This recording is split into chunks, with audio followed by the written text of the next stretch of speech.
Now I want to look at Milton Friedman and the Chicago School. Milton Friedman, of course, is famous, former president of the American Economics Association, Nobel Prize winner, wrote best-selling books, Capitalism and Freedom and Free to Choose, the latter of which was turned into a popular television series. They approach the question by using an empirical methodology. That is, for them, it's about testing the power of theories. So they approach it by presenting hypotheses. We predict that X will result in Y. So, for example, if you increase the minimum wage, the result of that will be that lower skilled workers will find it more difficult to find employment. And you can test that with empirical evidence. Why do they think government should be limited?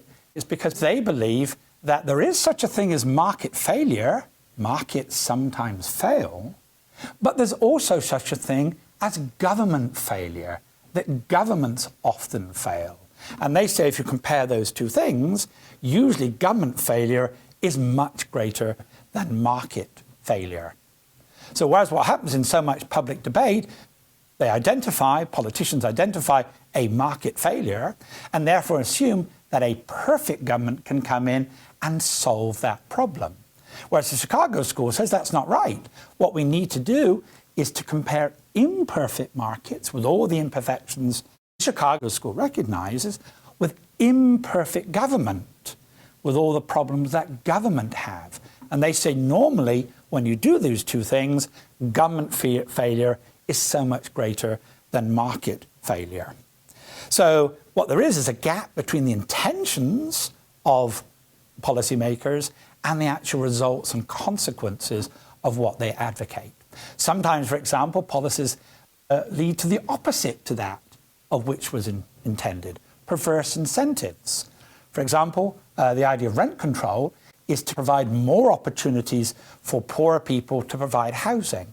But by reducing the price of rental property, what you actually do is reduce the supply of rental property, actually makes it more difficult for poor people to find housing. It has the opposite effect to what's intended.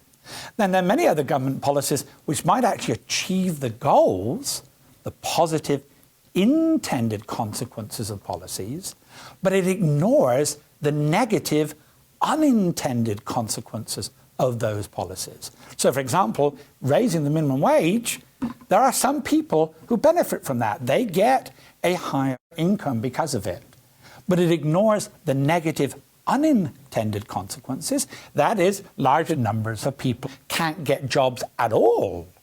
And so we need to compare both the positive consequences, which were intended, and the negative unintended consequences.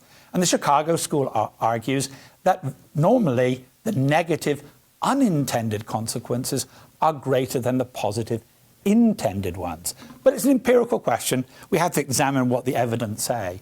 And why is there this gap between intentions and consequences?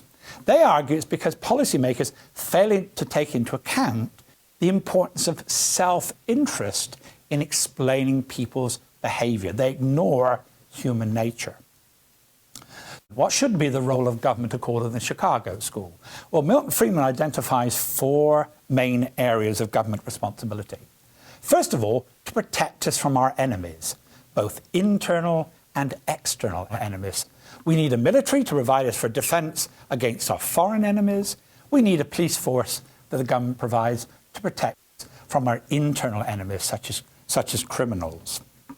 Secondly, government should provide the administration of justice in order to achieve peaceful reconciliation of conflict. Inevitably, if you live in a society with other people, we will come into conflict with each other. We would disagree about certain things. That's a contract, what the meaning of a contract is. Well, one possible way of resolving any sort of conflict is easy. We could beat up with the other person. Presumably, though, we don't want to live in a society where every time there's a disagreement, we try and have a physical fight with the other person. So we want some neutral arbiter that we can go to that is not connected with either side, and they will be an arbiter and say, yes, this is what the contract means. This means you were right and the other person is wrong. So it's the job of the government to provide these courts that we can go to.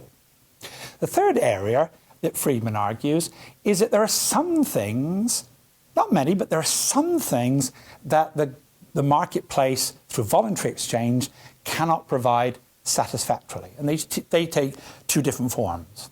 First of all, what economists call public goods. This is not the same thing as necessarily being good for the public. Public goods for economists have a very particular meaning. Public goods have two characteristics.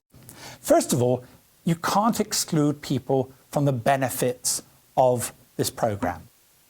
And the second thing is they're non-rival. The fact that I consume more of it does not mean that you have less of the product.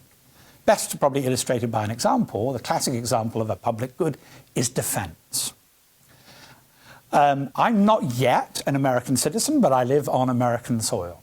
Supposing I didn't want to pay my taxes towards defense, I would prefer to be defended by Her Majesty the Queen, and therefore I'm not going to pay my taxes for defense.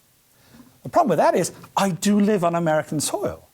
That means the American military are going to defend me whether I want it or not.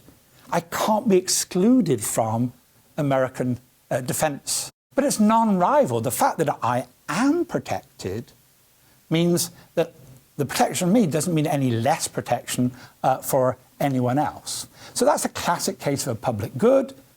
I can say, well, I don't want to pay for it, but I will still benefit from it, but it doesn't mean any less for anyone else. So if you left it, so it's not going to work in the voluntary system, people would simply not contribute to public goods. So it's an argument you have to have the government that provides to public goods. The second main area that Chicago School talk about are negative externalities. That is that when people interact with each other, it may have consequences for third parties. The classic case of that is pollution. I may be producing a good, but I produce pollution, which then affects the people who live in the neighborhood. So it's argued, Chicago School says, we need some way of controlling these negative externalities, such as pollution. More controversially, Friedman argues that the poor are a negative externality. That is, that we don't want to live in a society where we walk down the streets where there are people begging and starving on the streets. So he argues it's a negative externality to live in a world where there's lots of poor people, and therefore he justifies as dealing with the negative externality some form of social safety net. And the fourth area he says the government needs to act is protect the irresponsible, those that we assume are not capable of looking after themselves. Classic case of that, of course, are children. We assume they're not in a position to make decisions for themselves. Normally we can allow parents to make those decisions, but we have to keep an eye. Not all adults treat children properly. And then we assume that there are some people who are mentally incapable of making decisions on their behalf. The government has to make sure that their interests are protected. So Friedman is very clear these are the four areas that government should be active in or necessary to carry out. They're important, but they're still significantly limited. This approach is often called the social market approach. Friedman believes that what the government had these responsibilities, but as far as possible, they should use market mechanisms to achieve these ends. So, for example, it is a responsibility of government to make sure that every child is educated. But that does not mean that government has to provide the schools. Government, for example, could give vouchers or some form of school choice, private schools, but parents can choose whichever school they want to go to. So government has a social responsibility. It doesn't necessarily have to directly provide what those social responsibilities are.